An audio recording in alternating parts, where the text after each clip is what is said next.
Bonjour tout le monde, aujourd'hui je vais faire une petite vidéo sur le Garrett AT Pro. Je vais faire une petite vidéo simplement comme ça pour vous montrer les boutons, comment on s'en sert, à quoi ils servent, des choses comme ça, bien simplement. On va commencer par démarrer le détecteur. Donc pour commencer ici, je vais vous faire un petit tour de l'écran. Donc ici à gauche, vous avez les modes. Donc ici en haut, ici c'est écrit standard. Donc standard, custom, coin, 0. Ou sinon, les modes qu'on a aussi, on a Pro. Dans le Pro, on a Custom, Coin et 0. Je reviendrai plus tard pour vous expliquer comment que ça marche. Ici, juste en haut, on a le chiffre qui indique la discrimination du fer. Donc, présentement, il est à 0. On peut le monter ici, mettre par exemple à 8. Juste ici en bas, on a le Target ID. Le Target ID, c'est le chiffre qui va démontrer, qui va nous donner une idée sur la cible qui passe en dessous du disque. Donc, un exemple, comme ça ici, 82. Ici en bas, on a la sensibilité. Présentement, elle est au plus bas parce que je suis à l'intérieur, donc pour éviter les interférences pendant la vidéo, je l'ai descendu. Mais on peut la monter comme ça. Mais vous voyez, ça fait des interférences. Juste ici, à droite, on a la profondeur estimée de la cible, qui est en fait estimée sur la grosseur d'une pièce de monnaie. Donc moi ici, j'ai la version Garrett AT Pro américaine, donc c'est en pouces. Donc 2 pouces, 4 pouces, 6 pouces, 8 pouces, 10 pouces. Si on a le Garrett AT Pro international, ça va être en centimètres ici. Donc c'est une des différences du Garrett AT Pro international. Juste ici en haut, on a les petits carrés ici, c'est les notches qu'on peut activer. Dans le fond, on peut activer ou désactiver le son qui va sonner à tel Target ID. Donc présentement, tout est activé. Si jamais il y a un carré ici qui est désactivé, donc s'il y a une cible qui arrive sur ce carré-là, qui est par échelle, ça monte de 5. Donc par exemple, entre 60 et 65, je peux désactiver le son. Entre 65 et 70, je peux désactiver le son. Donc j'entendrai pas les cibles sonner à ce Target ID-là. Donc, on va commencer. Ici, je vais descendre ça. On va commencer ici par les modes à gauche. Donc, dans les modes, comme je l'ai montré, on a standard juste ici en haut, custom, coin, 0. Donc, comme je vais vous montrer aussi, on peut avoir les trois mêmes modes, mais dans le pro. Donc, je vais vous montrer les différences entre le standard et le pro. Premièrement, le standard, les sons vont être différents.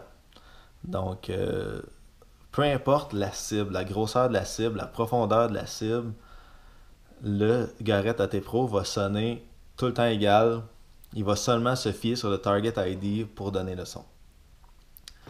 Donc, il n'y aura pas de son plus faible, de son plus court, de son plus long. Ça va être vraiment un son tout le temps égal en mode standard. Donc, on a plusieurs sons. On a les sons plus graves, comme ici. On a les sons moyens.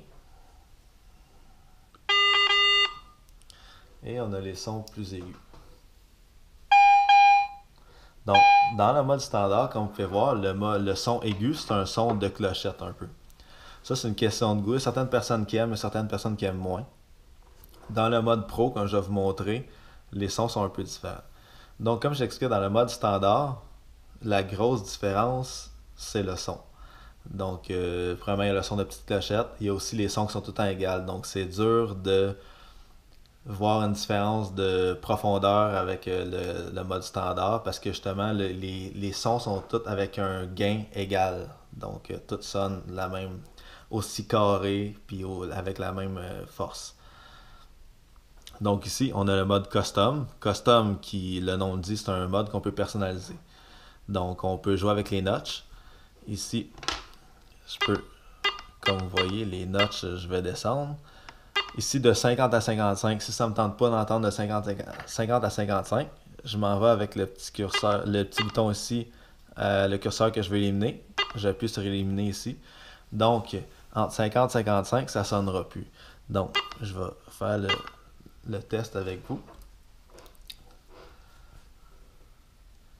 Donc, vous voyez, je passe la cible, on voit le Target ID, mais on n'entend pas le son. Là, ça jump un peu. Donc, si on élimine celui-là, on ne devrait pas entendre le son.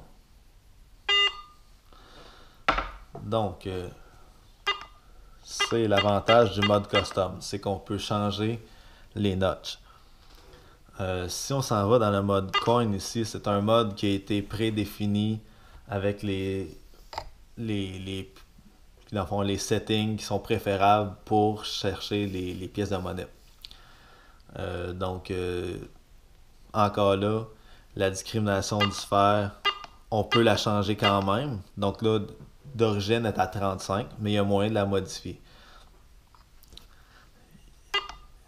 Il y a moyen aussi d'aller ajouter des notches, d'aller changer les notches.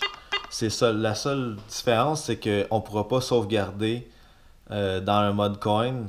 Quand on va redémarrer la machine, il va redevenir d'origine. Donc avec la discrimination du sphère à 35 et les notches de 40 à 45, de 55 à 60 et de 60 à 65. Donc c'est la seule différence. Ici, 0, c'est... En fait, c'est qu'il y a zéro discrimination, il y a zéro notch, il n'y a rien d'enlevé d'origine. Mais encore là, on peut tout modifier, sauf que ça ne sauvegardera pas. Si on veut avoir un mode sauvegardé, il faut aller le mettre en standard custom ou en pro custom. Donc, c'est un peu ce qui fait le tour du mode standard. On va aller maintenant sur le mode pro. Donc, le mode pro, le custom, comme je disais, le coin, c'est exactement la même chose. On peut aller changer les notches, enlever, désactiver des sons, ajouter des sons. La discrimination du sphère, on peut la changer, comme dans tous les modes, mais on peut le sauvegarder dans le custom. Donc, si on éteint la machine avec les settings mis sur le custom, normalement, quand on ouvre la machine, ça devrait être la même chose. Donc, si on s'en va en Pro 0 pour vous montrer. J'ai parlé des sons qui allaient être différents un peu. Je ne sais pas si vous vous rappelez, dans les sons qui étaient 80 dans ce coin-là, tantôt, ça sonnait un petit son de clochette. Maintenant, il n'y a plus ce petit son de clochette-là. En fait, le mode Pro est... et dans le fond, c'est souvent le monde pense pro pour professionnel, mais en fait, le pro, c'est pour proportionnel. Donc, là, en mode proportionnel, en mode pro, les sons vont être vraiment représentatifs de la cible. Donc, si la cible est très profonde, ça va sonner moins fort. Si la cible est très petite, ça va avoir un son qui va couper et commencer à couper très rapidement. Si on a un son, vraiment, c'est plus représentatif. Donc, juste pour vous montrer, on va refaire le même test. Donc, ici, un ferreux. Le son est semblable, c'est un son grave. Les moyens. Donc, ici, le son moyen, qui est une bague en or, en fait, pour le test. Et les sons plus aigus. Vous voyez, c'est un son qui est plus... Le son, peut, dépendamment de la cible, ça va sonner plus long, moins long, plus fort, moins fort, dépendant de la hauteur. Donc, c'est plus représentatif de la cible. Dans les sons, comme je disais, pour les personnes qui ont le AT Pro, comme le mien, américain, les sons graves vont être de 0 à 35. Les sons aigus, ça va être... les sons médiums, excusez, ça va être de 36 à 75 et les aigus de 75 à 99. Pour les gens qui ont le Garrett AT Pro international, comme la majorité des gens au Québec, au Canada ou en Europe, les sons vont être un peu différents. Donc de 0 à 35, on va toujours avoir le grave, mais le médium et l'aigu vont être différents. Donc je disais sur les sons médiums, c'était 35 à 75 sur le normal, mais ça va être de 35 à 50 sur le AT Pro international et de 51 à 99 pour les sons aigus. Donc on a les sons moyens sont plus courts, mais on a plus de range sur les sons aigus comparativement au AT Pro standard, comme ça. Donc, ici, pour être encore dans les sons, il y a juste ici un bouton en dessous qui s'appelle le Iron Audio. Donc, le Iron Audio, c'est un bouton qui est très utile quand on détecte dans des terrains soit pollués ou peu importe, dans n'importe quelle situation. Moi, personnellement, je le laisse tout le temps activé. L'Iron Audio, ce qu'il va faire, c'est qu'on va entendre, quand on va passer par-dessus une cible ferreuse, on va entendre un grognement. Donc, si la cible est désactivée, on n'entendra pas le son grave de la cible. On va entendre comme un petit grognement, un petit crépitement qui va nous montrer qu'il y a du sphère. Donc ça peut être utile pour les fois où on détecte des fois des bouchons de bière qui vont sonner assez élevés. Mais si on active l'Iron Audio, on va entendre un petit crépitement au début et à la fin du son. Ce qui va nous donner une idée que c'est un ferreux rouillé. Donc ça peut être utile. Je vais vous montrer ici. Si j'active l'Iron Audio, sans discrimination, on va entendre le mid. Ici. Donc, si j'augmente la discrimination pour cacher le son, on va entendre seulement le grognement du Iron Audio. Vous voyez? Donc, si on passe par-dessus une cible qui a un son aigu, on va entendre quand même un petit grognement. Si c'est une cible, c'est un alliage qui a un target ID assez élevé, mais qui est ferreuse. Donc, c'est très utile à utiliser. Parfois, dans les terrains qui sont très pollués, ça peut être fatigant parce que ça gronde tout le temps un peu dans les écouteurs. Donc, certaines personnes le désactivent. Personnellement, je le laisse activer.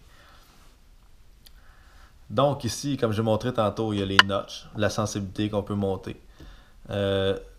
Juste ici, il y a le bouton du pinpoint. Avec le bouton du pinpoint, il y a une deuxième fonction qui est l'ajustement de fréquence. Donc, on peut faire des shifts de fréquence, c'est-à-dire on peut choisir entre 4 fréquences différentes. Dans le fond, il va tasser un peu la fréquence, la descendre ou la monter un peu si on a des interférences. Donc, si par exemple, vous êtes avec un ami qui a un Garrett AT Pro proche de vous, vous détectez, c'est mieux de se mettre sur 2 fréquences différentes pour éviter les interférences. Si vous êtes loin, il n'y a pas de problème, mais si vous êtes proche, ça peut être utile. Ou des fois, on peut avoir certaines interférences pas avec d'autres appareils électroniques, avec des lignes haute tension près, des choses comme ça. Donc, pour modifier la fréquence, on garde le bouton pinpoint activé ici et on change avec le bouton sensibilité ici. Donc, vous voyez, il y a F1, F2, F3, F4. Donc, c'est juste, ça tasse un peu la fréquence pour éviter les interférences. Après ça, ici à droite, il y a le bouton Ground Balance. Le Ground Balance, c'est pour éliminer les effets de sol. Donc, c'est les terrains qui sont plus minéralisés ou moins minéralisés pour avoir des meilleures performances. Il y a moyen de l'avoir automatique ou manuel. Pour automatique, on appuie sur le bouton Ground Balance, on le laisse appuyer et on monte et descend le disque quelques fois au-dessus du sol jusqu'à temps qu'on n'entende plus de son. On s'assure que c'est un bout de sol où il n'y a pas de cible en passant le détecteur avant. Après ça, on garde le doigt sur Ground Balance, on fait de haut en bas, jusqu'à temps qu'on n'entende plus de son et que le chiffre, ici il y a un chiffre qui va apparaître dans le Target ID, jusqu'à temps que le chiffre soit quand même assez stable. Par la suite, si on veut modifier le Ground Balance manuellement, il y a moyen de le faire aussi. On garde notre doigt sur Ground Balance ici, et on modifie avec le notch ici. Donc, c'est un détecteur qui a quand même pas beaucoup d'options comme ça, mais c'est un détecteur qui est quand même assez performant. Donc souvent le monde, ils disent ok oui, j'aime mieux avoir un détecteur avec beaucoup plus de fonctions, beaucoup plus de choses qu'on peut modifier, mais c'est pas nécessairement meilleur. Donc le détecteur en tant que tel, c'est une question de goût. Il y a des personnes qui aiment ça, avoir moins d'options comme ça, c'est quand même un très bon détecteur. Il y a des personnes qui préfèrent avoir un détecteur où il y a beaucoup plus de choses à modifier, où ils peuvent vraiment tweaker très précisément ce qu'ils veulent. C'est une question de goût. Donc, c'est ce qui fait le tour rapidement du Garrett AT Pro. Si jamais vous avez des questions, des commentaires, n'hésitez pas à le marquer en bas du vidéo ou m'envoyer un message. Des demandes spéciales si vous voulez que je vous montre certaines choses sur le détecteur. N'hésitez pas non plus à aimer la vidéo, partager la vidéo ou abonnez-vous à ma chaîne Jogo Détection si vous aimez mes vidéos. Puis si vous voulez voir d'autres vidéos, éventuellement, ça va être des vidéos qui vont être placées assez fréquemment. Donc, je vous laisse avec ça. Je vous dis bonne soirée.